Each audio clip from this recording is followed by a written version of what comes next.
My name is Elise Perry. I'm in my late 30s now, a mother of two, a project coordinator by title, a woman most people would describe as steady, reasonable, maybe even forgettable.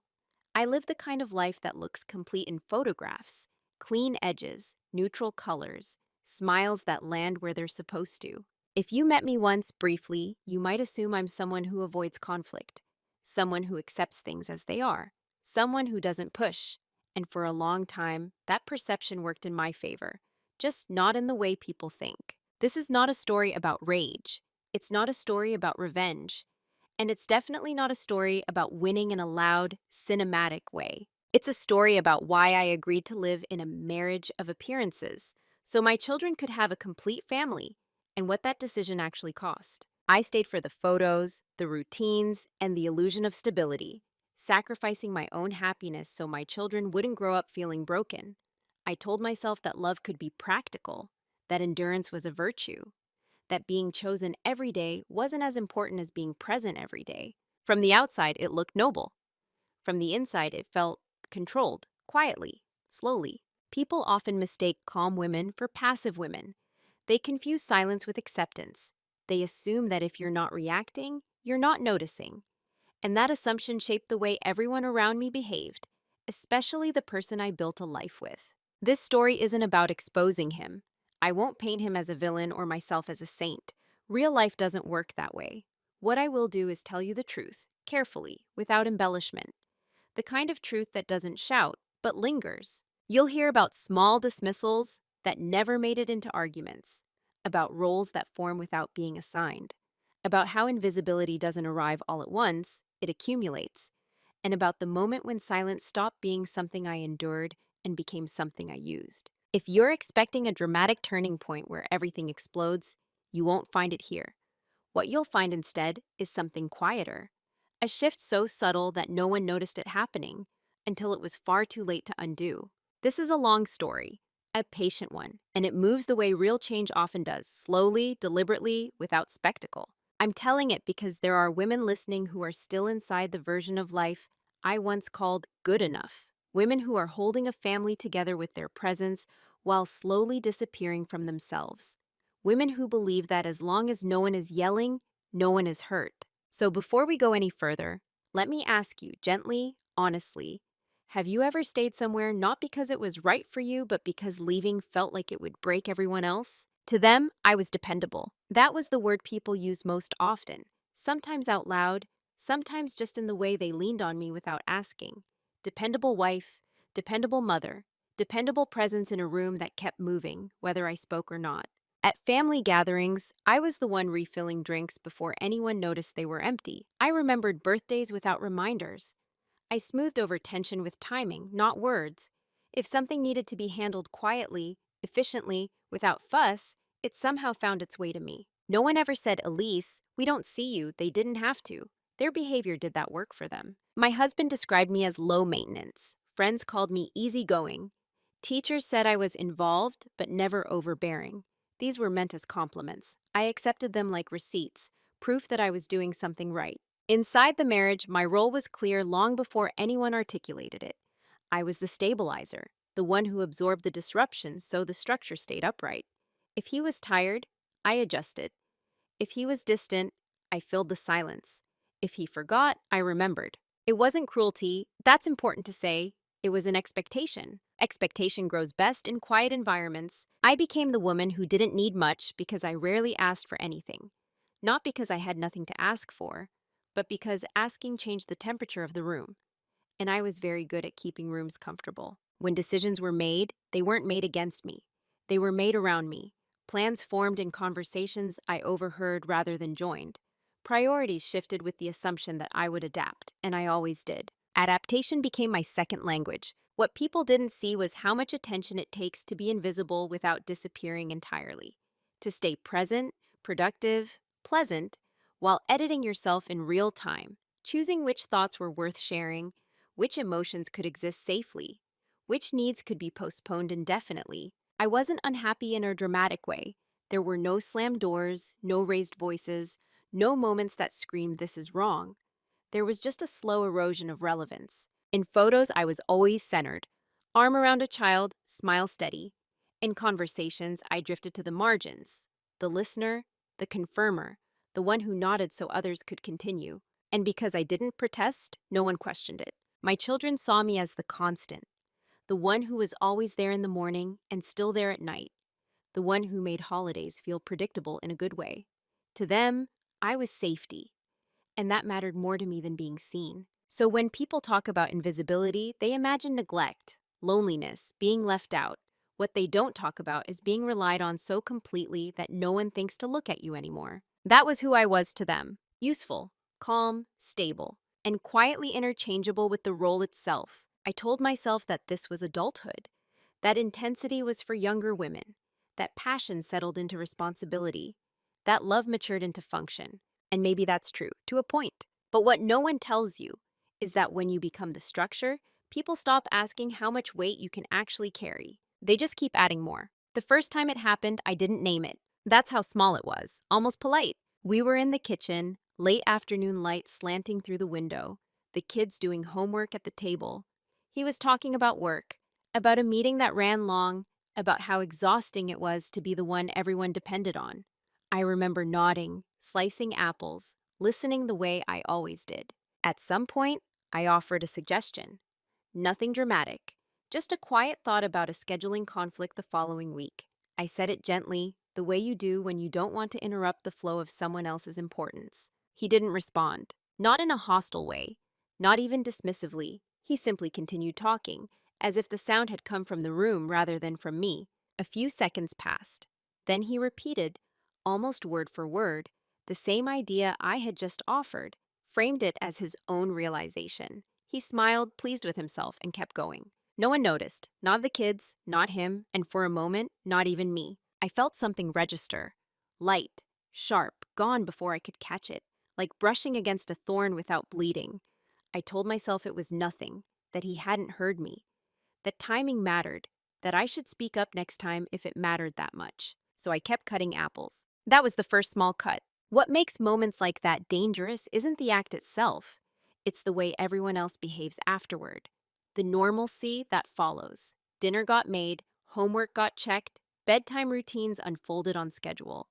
Life continued, uninterrupted, and because nothing collapsed, my brain categorized the moment as irrelevant. But my body didn't. I noticed later that night how carefully I replayed the conversation. Not angrily, curiously, I wondered if my voice had been too soft, if I had spoken too soon, if I had phrased it poorly. The reflex was automatic: adjust yourself to prevent recurrence. That reflex didn't come from him, it came from me. The next time it happened, I was ready to excuse it before it even landed. I was already holding the explanation in my hand like a bandage. He's stressed. He didn't mean it. It's not worth correcting. And because I corrected myself instead, no one else had to. There's a specific kind of dismissal that doesn't feel like rejection. It feels like misalignment, a conversational hiccup, a minor oversight. And when you're invested in harmony, you become skilled at smoothing those over internally. You tell yourself that visibility is optional, that contribution doesn't require acknowledgement, that being right is less important than being peaceful. The people around you don't push back on that belief. They benefit from it. Over time, the small cuts develop a rhythm. They're spaced far enough apart that you don't connect them. Each one is individually deniable. Each one is easy to minimize. And because you're still included in the logistics of life, still needed, still relied upon, it doesn't feel like exclusion. It feels like being slightly out of sync. What I didn't realize then was that this was the moment my role began to change.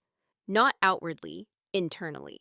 I started observing rather than participating, listening for patterns, noticing who was credited and who wasn't, who spoke and who was heard. I didn't confront, I didn't correct, I didn't even withdraw. I adapted. And adaptation, when repeated often enough, becomes expectation. Everyone else kept moving forward, unaware that something had shifted under their feet.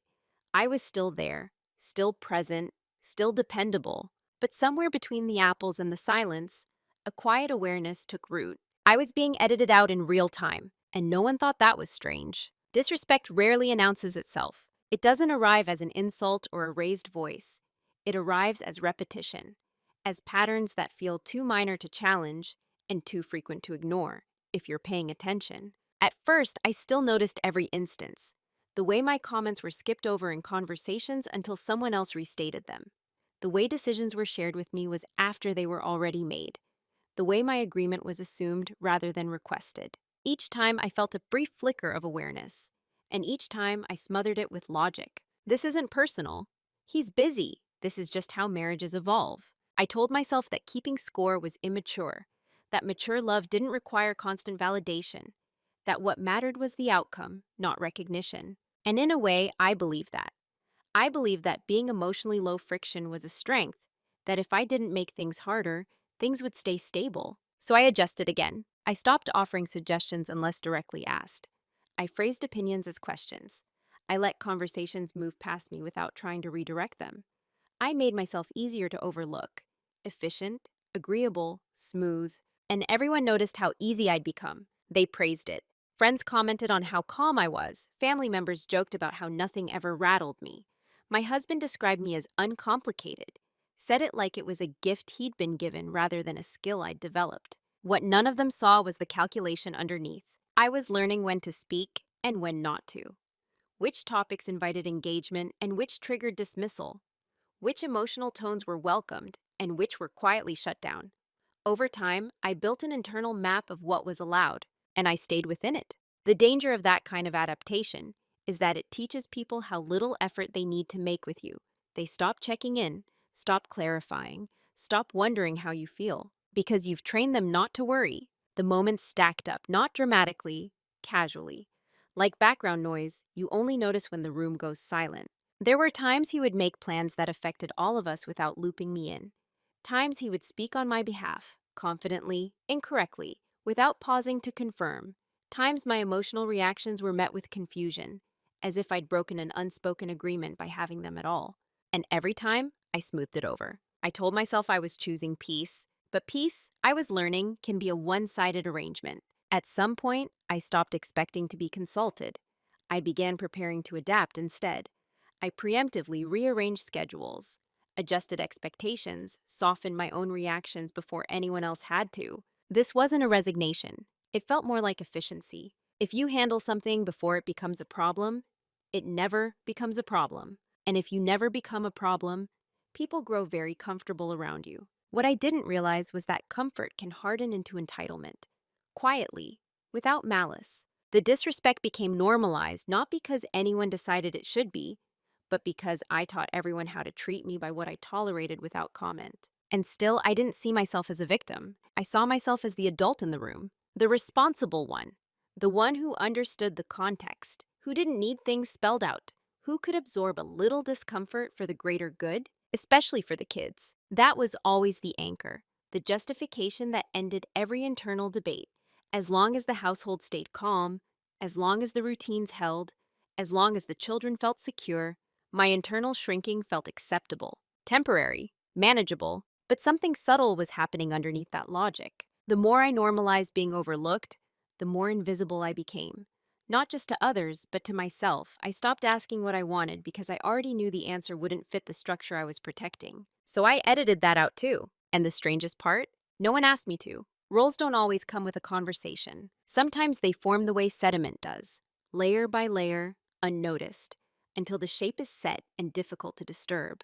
By the time I realized I had been assigned one, I was already performing it flawlessly. I was the reliable one, not the decision maker, not the visionary, not the person whose opinion redirected the room.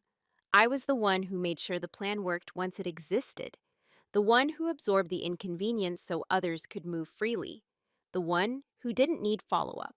Inside the marriage, this role felt almost institutional. If something needed remembering, I remembered it. If something needed adjusting, I adjusted. If something felt off emotionally, I recalibrated myself before anyone else had to. He didn't ask me to do this. That's the part people misunderstand. He simply grew accustomed to it. And when someone grows accustomed to a service, they stop seeing the provider. I became the infrastructure of our life. Necessary, unseen, quietly expected to function without complaint. The emotional equivalent of electricity. You only notice it when it's gone. What struck me later wasn't that he underestimated me. It was that he underestimated the role itself. Because roles, once established, come with assumptions about endurance, about limits, about permanence. There were moments when I could feel the expectation land before the request was even spoken. The assumption that I would handle it, that I would agree, that I would adjust my needs to fit whatever was already in motion. And because I had done it so many times before, I did it again, not out of fear, out of habit. In social settings, the role followed me. I was the one people updated, not consulted, the one included for continuity, not contribution, the one who smoothed transitions so others could shine. And the thing about being good at a role like that is that it erases your complexity. You become predictable, safe, non-threatening, invisible. I noticed how rarely anyone asked me what I thought about anything that mattered. When they did, it was often as an afterthought, a box to check, a courtesy. Does that work for you? Spoken when the decision was already settled. I learned to hear the difference. I also learned how much power there is in being underestimated. At the time, I didn't frame it that way. I framed it as a responsibility, as maturity, as a sacrifice for the greater good, especially the children. They saw a united front, a functional household, two parents who showed up, who kept things steady, who didn't expose them to chaos. That mattered to me more than being centered in my own life. So I accepted the role. I told myself it was temporary, that this was a season, that once things stabilized, once the kids were older, once work pressures eased, space would open back up for me. But roles don't dissolve on their own. They calcify, and the more competently you perform them, the harder it becomes for anyone to imagine you outside of them. I became the strong one, the understanding one, the one who didn't need reassurance or recognition, which meant I stopped receiving it. Not because anyone decided I didn't deserve it, but because I had taught everyone I didn't require it. And beneath all of that, something else was forming. Not resentment, awareness. I began to see the shape of my life from the outside. The way my presence was assumed, my compliance expected, my silence interpreted as consent. I began to understand that this role wasn't neutral. It benefited everyone else, and it cost me more than anyone realized, including the version of myself I had quietly set aside to keep it all working. The day something shifted didn't look important. There was no argument, no raised voice, no moment you could point to and say, that's when everything changed. If you'd been watching from the outside, you would have missed it completely. It was a Tuesday, ordinary, forgettable. I was sitting in my car in the school parking lot, engine off, hands resting on the steering wheel, long after the bell had rung. I had nowhere urgent to be. The house was quiet, my calendar was full but flexible in the way that comes from always being the one who adjusts. I remember noticing how still everything felt. Not peaceful, just paused. Inside that stillness, a thought surfaced. Calm, precise, impossible to ignore. If nothing changes, this will be your life. Not in a dramatic, despairing way. There was no panic attached to it. Just clarity. I played the future forward in my mind. Not worst case, just the same case. The same routines, the same roles, the same quiet edits to myself to keep things smooth. Years of competence. Years of being appreciated for what I maintained, not for who I was. And I felt something I hadn't allowed myself to feel in a long time. Grief. Not for what I had lost, but for what I was slowly agreeing never to have. I realized, sitting there, that no one was coming to renegotiate this on my behalf. There would be no moment when someone suddenly noticed the imbalance and corrected it. No external intervention. The structure worked too well, and structures that work are rarely questioned. I didn't feel angry at him or at anyone. That surprised me. What I felt was a kind of sober responsibility. If I stayed exactly as I was, this outcome was mine. Chosen, reaffirmed, daily. That was the shift. Not confrontation, ownership. I started paying attention to my silence differently. Before, it had been reactive, something I defaulted to. Now it has become intentional. I noticed what happened when I didn't fill gaps, when I didn't volunteer solutions, when I didn't smooth over discomfort immediately. Nothing collapsed. People adjusted. Conversations moved on without me, and I let them. For the first time, I stopped interpreting that as failure. I also stopped offering emotional labor automatically. I still cared, still showed up, but I no longer preemptively managed everyone else's comfort. That was subtle too, almost invisible. But inside me, something fundamental had changed. I stopped asking, how do I keep this working? And started asking, who is this working for? The answers weren't dramatic. They didn't indict anyone. They simply clarified incentives. The marriage worked because I absorbed the cost. The family felt stable because I smoothed out instability before it reached the surface. My role was sustainable for everyone else because it wasn't sustainable for me. Once I saw that, I couldn't unsee it. I didn't announce this realization. I didn't demand change.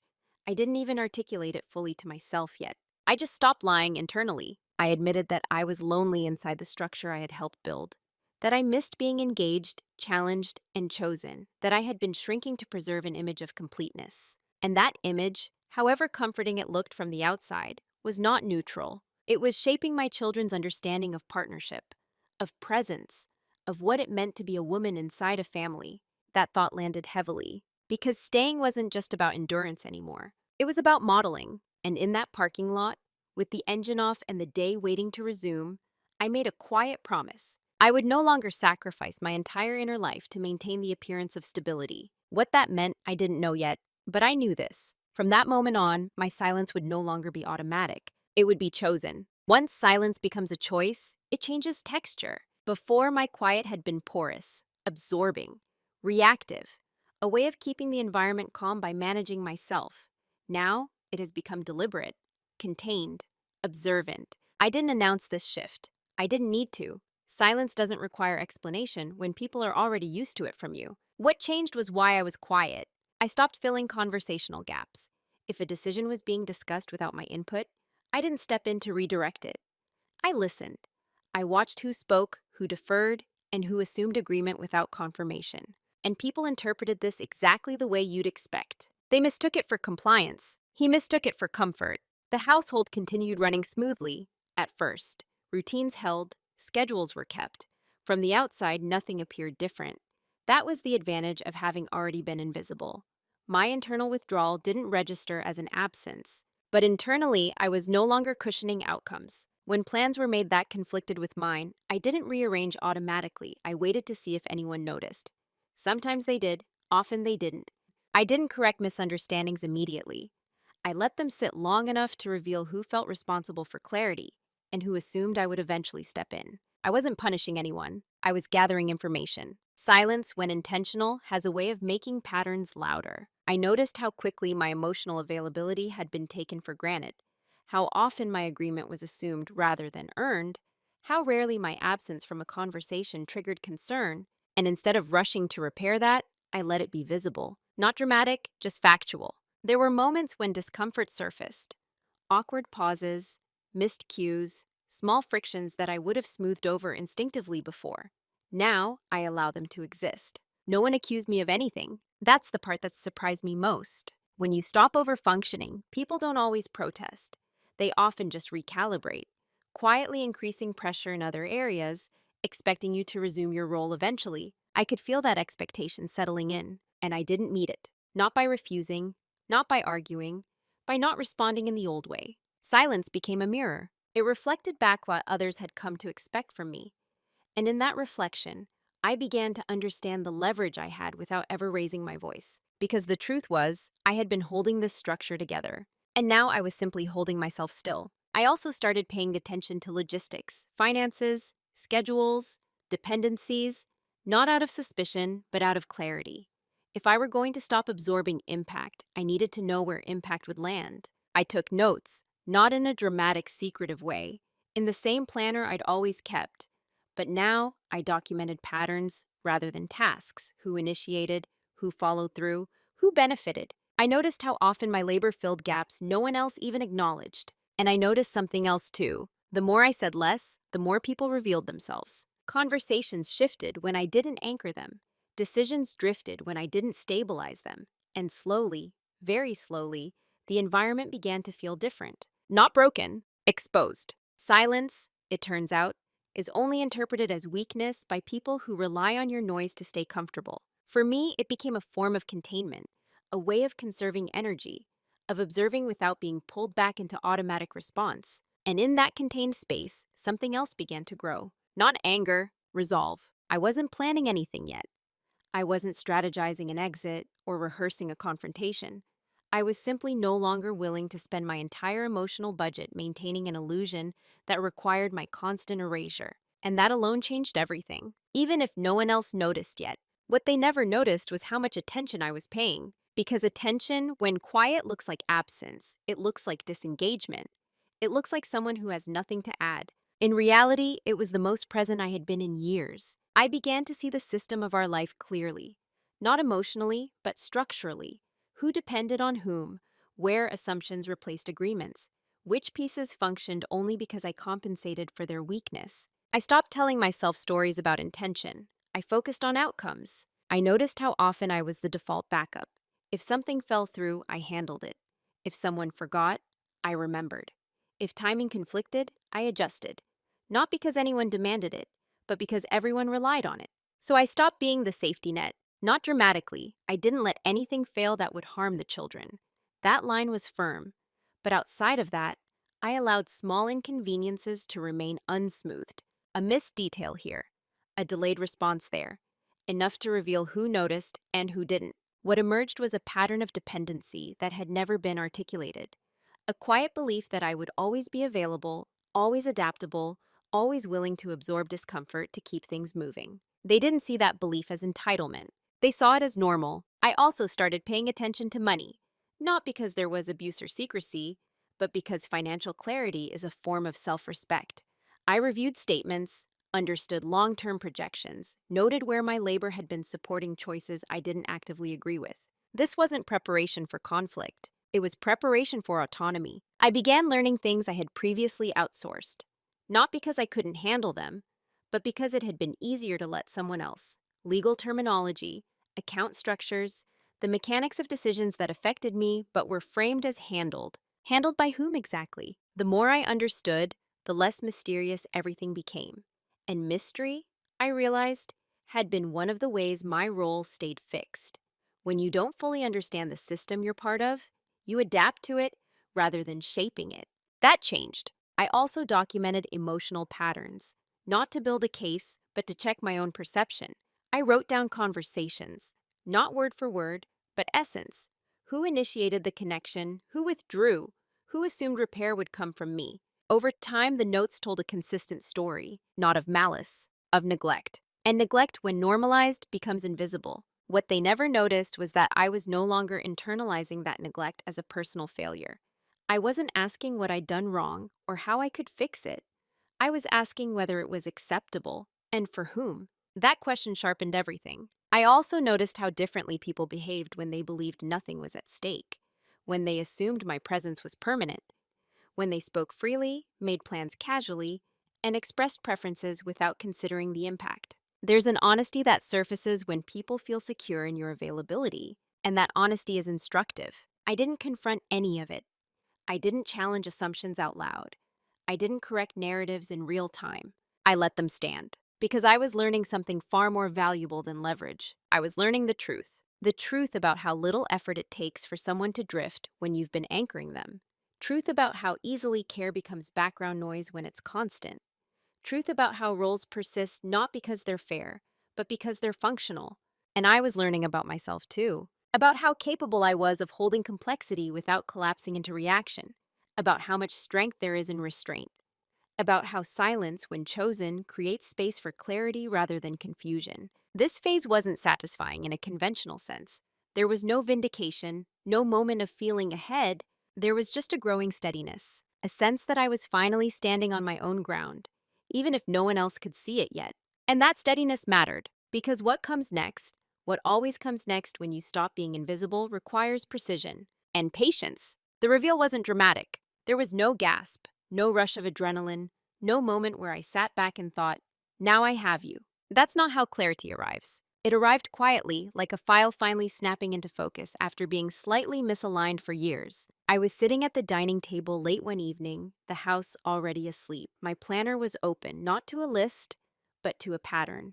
Pages of small, unremarkable notes taken over months. Dates, behaviors, decisions made without consultation. Responsibilities assumed rather than shared. On their own, each note meant nothing. Together, they told a story. And what the story revealed wasn't power over him. It was power over myself. I saw, with uncomfortable precision, how the marriage functioned because I compensated in ways that were never acknowledged and therefore never protected. Emotional labor, logistical foresight, financial restraint, social smoothing. All of it quietly routed through me. I wasn't being oppressed. I was being relied upon without reciprocity. That distinction mattered, Because it meant the imbalance wasn't rooted in cruelty, it was rooted in assumption, and assumptions collapse the moment you stop reinforcing them. The real reveal was this: I could step out of this role without destroying anything essential. The family wouldn't implode, the children wouldn't be harmed, life wouldn't unravel overnight. What would unravel was the illusion that everything worked because of mutual effort. It worked because I made it work. And once I saw that, something else became clear. I didn't need to prove it to anyone. Proof invites argument, defense, denial. But clarity doesn't require consensus. I understood exactly where my leverage was, not in secrets or confrontation, but in withdrawal of unreciprocated labor, in the simple act of no longer performing tasks that existed only because I'd been absorbing costs silently. That realization wasn't empowering in a triumphant way. It was sobering, because it meant that staying exactly as I was would be a choice going forward, not a sacrifice. And leaving, in any form, would be an act of authorship, not escape. I didn't feel vindicated. I felt calm. There's a specific kind of calm that comes when you stop negotiating with yourself, when you stop asking whether your perception is valid, when you stop waiting for permission to see what's already there. That calm settled into me fully that night. I closed the planner and didn't make any decisions yet, because the reveal wasn't a call to action. It was a call to integrity, to align my outer life with the truth I now understood internally. And integrity, I knew, requires timing. I didn't change my behavior overnight. I didn't issue ultimatums. I didn't shift the tone of the house. That would have turned clarity into conflict, and conflict wasn't the point. The point was irreversibility. Once you truly see the structure you're in, you can't unknow it. And once you stop feeding it unconsciously, it begins to change on its own. What I discovered wasn't leverage over him. It was leverage over the narrative. I no longer needed to convince myself that this was just how things are. I no longer needed to frame endurance as virtue. I no longer needed to disappear to keep the peace. I could choose deliberately what I would continue to offer and what I would not. And that choice, once made, doesn't announce itself. It simply begins to shape reality. Quietly, there is a moment, once you've seen clearly, when an action becomes a decision. That was the moment I reached the next. It wasn't dramatic, it didn't arrive with urgency or fear. It arrived as a narrowing of options, a quiet understanding that there were now only a few paths available to me, and that continuing exactly as before was no longer one of them. I laid them out carefully in my mind. I could stay and renegotiate the role openly, ask for change, explain my experience, risk the familiar cycle: misunderstanding, defensiveness, short-lived improvement, slow regression. I had seen versions of that pattern before. Not explosive, just exhausting. I could leave abruptly, disrupt the structure, force visibility through absence. But that path came with collateral damage I wasn't willing to accept, especially for the children. Sudden rupture teaches lessons I didn't want them to learn. Or I could do something quieter. I could stay for now, but no longer participate in the illusion.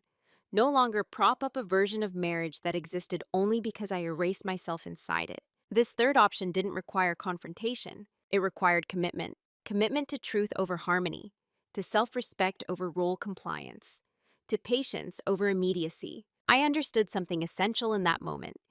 Any decision that preserved my dignity would fuel someone else's comfort, and I had to be willing to let that happen. That was the irreversible choice: not to leave immediately, not to demand transformation, but to stop protecting the system from the consequences of its own imbalance. That choice changed the trajectory of everything that followed. I began to make small, non-negotiable decisions aligned with myself, not announced, not justified, just enacted. I claimed time without explanation, declined responsibilities I had never formally agreed to, allowed others to feel the weight of their own assumptions. I also prepared privately, not for conflict, but for independence. I made sure I understood every lever that affected my life: financial, logistical, emotional, not because I planned to pull them all, but because I needed to know where they were. The children remained constant. Their routines stayed intact. Their sense of safety was preserved. I was careful about that, deliberate. What changed was me. I stopped translating my needs into something more palatable, stopped shrinking my preferences to avoid friction, stopped treating my inner life as expendable. There were moments of doubt, quiet ones. Late at night, I questioned whether I was overreacting, whether this was selfish, whether endurance was still the nobler path. But each time clarity returned. Endurance without reciprocity isn't noble. It's erasure. And erasure, when modeled long enough, teaches children to normalize it. That thought settled the matter completely. The decision wasn't made in a single sentence or gesture.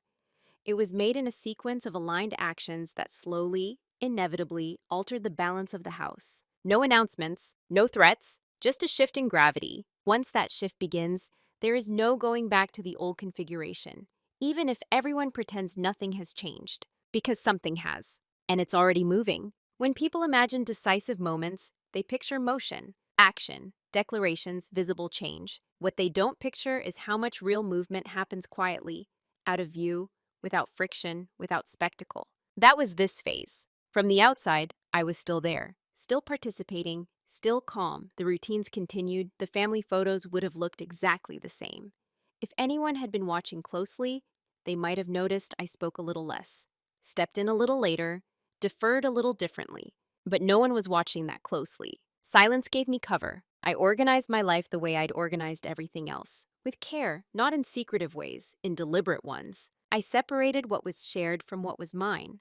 Time, energy, responsibility. I stopped assuming ownership of things I had never agreed to carry. If something wasn't explicitly mine, I didn't preemptively handle it. At first, nothing happened. That's the thing about systems that rely on one person. They don't fail immediately when that person steps back. They strain, they stretch, they wait for the familiar correction. I let them wait. I also made practical adjustments, not because I was planning to leave the next day, but because autonomy requires readiness. I ensured I could operate independently if I needed to. That knowledge alone changed how I moved through the house. There's a confidence that comes from knowing you don't have to stay, even if you choose to. I didn't withdraw affection from the children. I didn't create emotional distance. They weren't the experiment. They were the reason for the restraint. What I withdrew was automatic availability. If I was tired, I rested. If I needed space, I took it. I stopped narrating my decisions to make them more acceptable. I noticed how often explanations had been a form of permission seeking, so I stopped explaining. Silence again did most of the work. He didn't confront me about it, not directly. There were moments of mild confusion, subtle recalibration. He assumed I was busy, or stressed, or just in a phase. That assumption bought me time to observe how much of the marriage depended on my emotional labor, rather than mutual engagement. Time to see what happened when I didn't manage tone, timing, or outcome. Things didn't explode. They dulled. The warmth faded slightly. The coordination slipped. The ease was gone. And that absence of smoothness, of effortless function, was felt even if it wasn't named. I also paid attention to my own reactions. The urge to step in returned often. Muscle memory, conditioning. I had to resist it consciously. Not to punish anyone, but to stop betraying myself. Each time I didn't intervene, the discomfort passed. And in that passing, something new took its place. Stability, not the fragile kind built on constant adjustment. The internal kind. I was no longer waiting for permission to exist fully. I was no longer negotiating my presence. I was simply there, unaligned with the old expectations. And that misalignment created friction. Friction that wasn't loud enough to provoke confrontation, but strong enough to change dynamics. That's the thing about moving in silence. By the time others realize something has shifted, the movement is already complete. Consequences don't always announce themselves as punishment. Sometimes they show up as an absence. The first thing people noticed wasn't that I had changed. It was that things felt off. Small delays, missed handoffs, moments that required follow-up instead of flowing seamlessly the way they used to. At first, it was dismissed as a coincidence. Everyone has busy weeks. Everyone drops a ball now and then. But the pattern persisted. Tasks that had once been handled invisibly now required attention. Emotional moments that would have been smoothed over lingered longer than expected. Decisions took more effort. The system was still standing. It just wasn't frictionless anymore. I didn't point this out.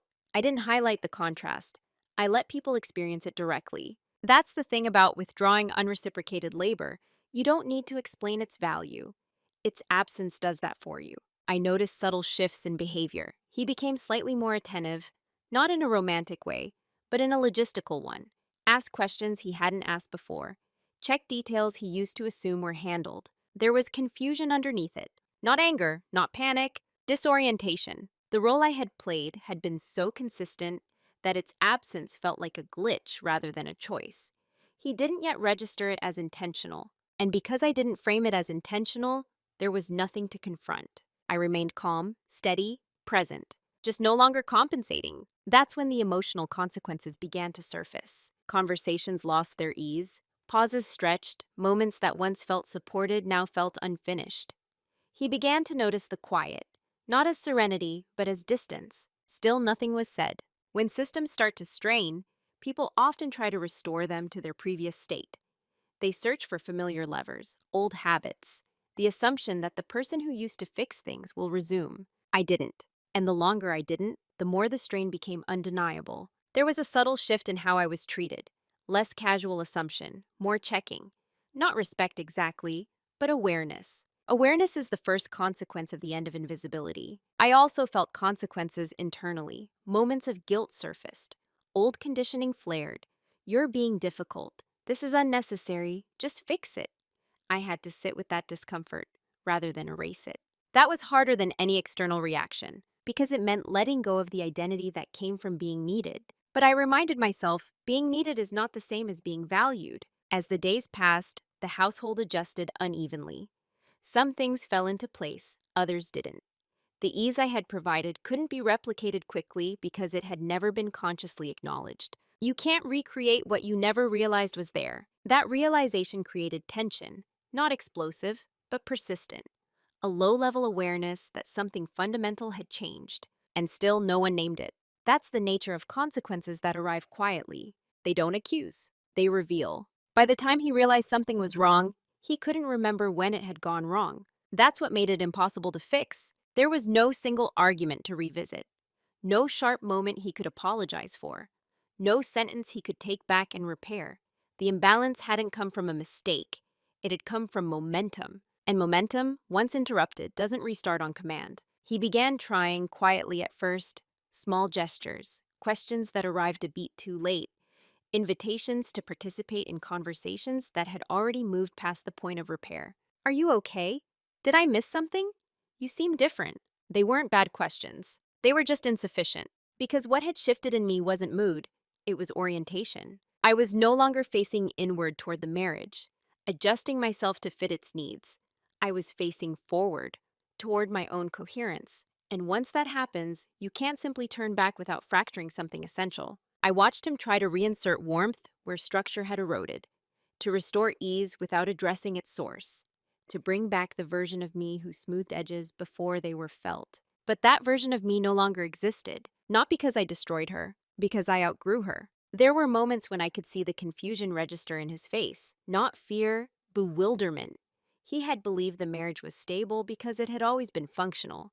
He hadn't realized that functionality had been subsidized. And subsidies, once withdrawn, feel like a loss, even if nothing is being taken away. He didn't know how to ask for what he had never consciously received. And I didn't offer explanations he hadn't earned. That wasn't punishment. It was honesty. You can't restore balance by pretending you don't know where it broke. The more he tried to fix things at the surface level, the clearer it became that the foundation had shifted.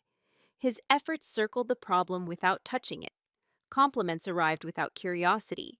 Attention came without accountability. It was too late for repair through intention alone, because repair requires recognition, and recognition requires admitting that something existed only because someone else carried it. That admission never came. Not fully. I could see him sense the loss without understanding it, feel the distance without knowing how to cross it.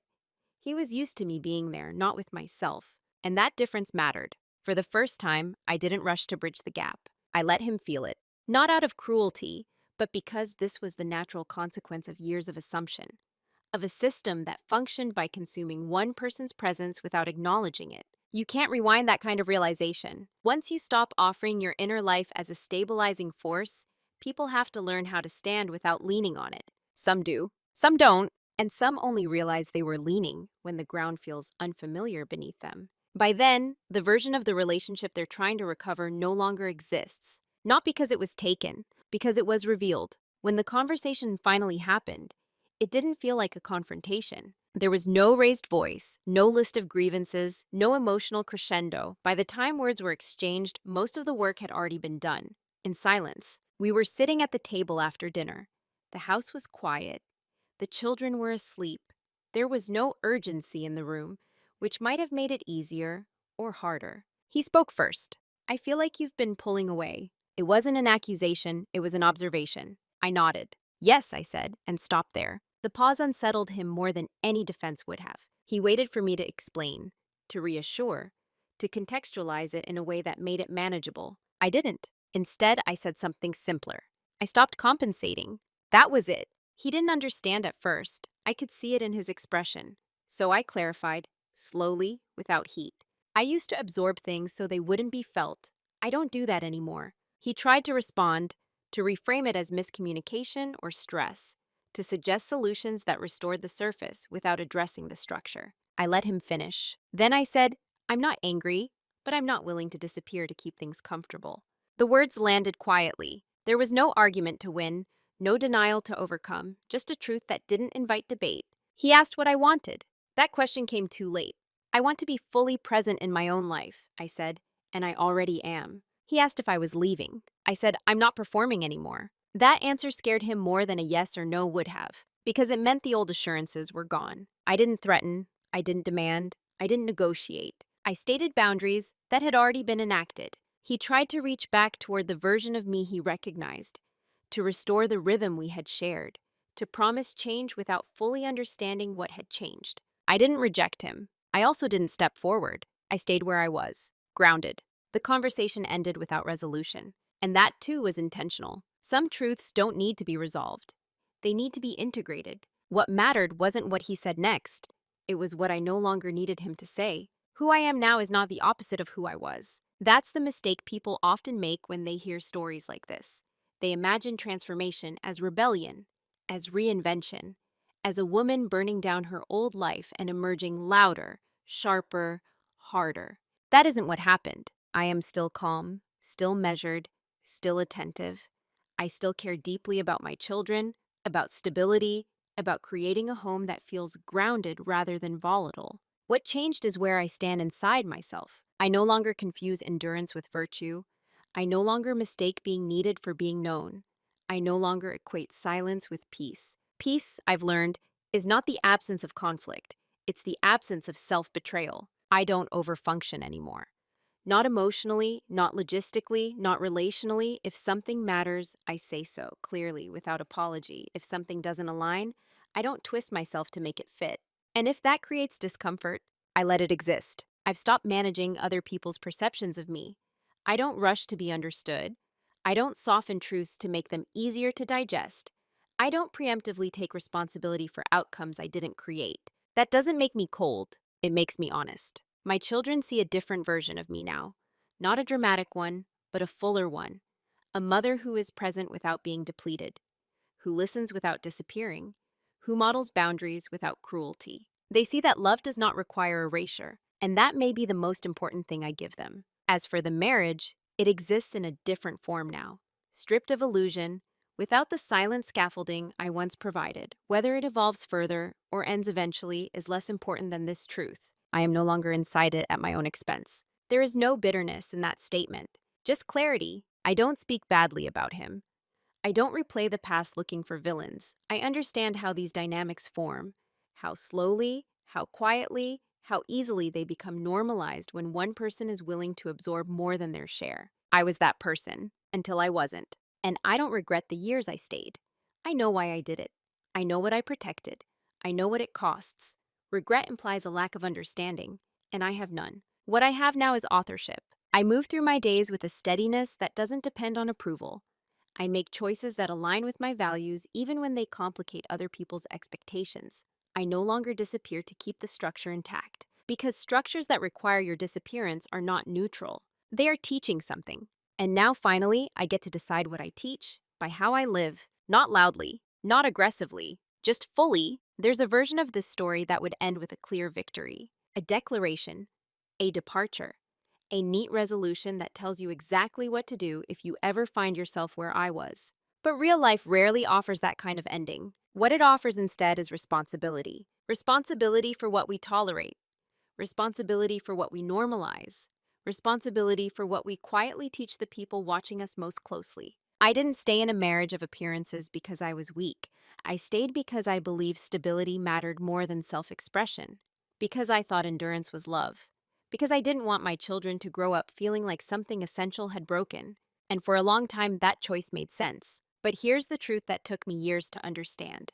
When a family feels whole because one person is disappearing, that wholeness is an illusion, not a malicious one, not a dramatic one, but an illusion all the same. There is a particular danger in being the calm one, the capable one, the person who doesn't demand much. You become the quiet solution to everyone else's discomfort, and eventually, no one remembers what life felt like before you started absorbing it, including you. What changed my life wasn't confrontation. It wasn't courage in the way movies define it. It was the moment I stopped asking, how do I keep this together? And started asking, what am I teaching by staying this way? Because children don't just learn from what we say, they learn from what we endure without comment, from what we normalize in the name of peace. From whom do we become smaller for? I didn't leave in anger. I didn't explode the family. I didn't demand a villain so I could justify myself. I simply stopped disappearing, and that quietly, irrevocably changed everything. If there is a moral here, it's not to leave or stay. It's not fight or forgive. It's this. Any structure that depends on your silence to function will eventually collapse the moment you begin to speak, internally or out loud. And that collapse is not a failure. It's the truth arriving. If you're listening to this and recognizing yourself, not in the details, but in the feeling, I want you to know something important. You are not dramatic for noticing. You are not selfish for wanting presence instead of usefulness. You are not breaking anything by becoming visible. You're simply refusing to continue a pattern that only works when you vanish inside it. So, I'll leave you with one question. Not to provoke, not to judge, just to open a door. Where in your life are you still calling endurance love? And what might change if you stopped? If this story resonated with you, I'd love to hear your thoughts in the comments, your experiences, your questions, your quiet realizations. You're not alone in them, and you never were. Cảm ơn bạn đã lắng nghe câu chuyện vừa rồi. Đừng quên like, share và bấm chuông để không bỏ lỡ câu chuyện mới nhất. Hẹn gặp lại.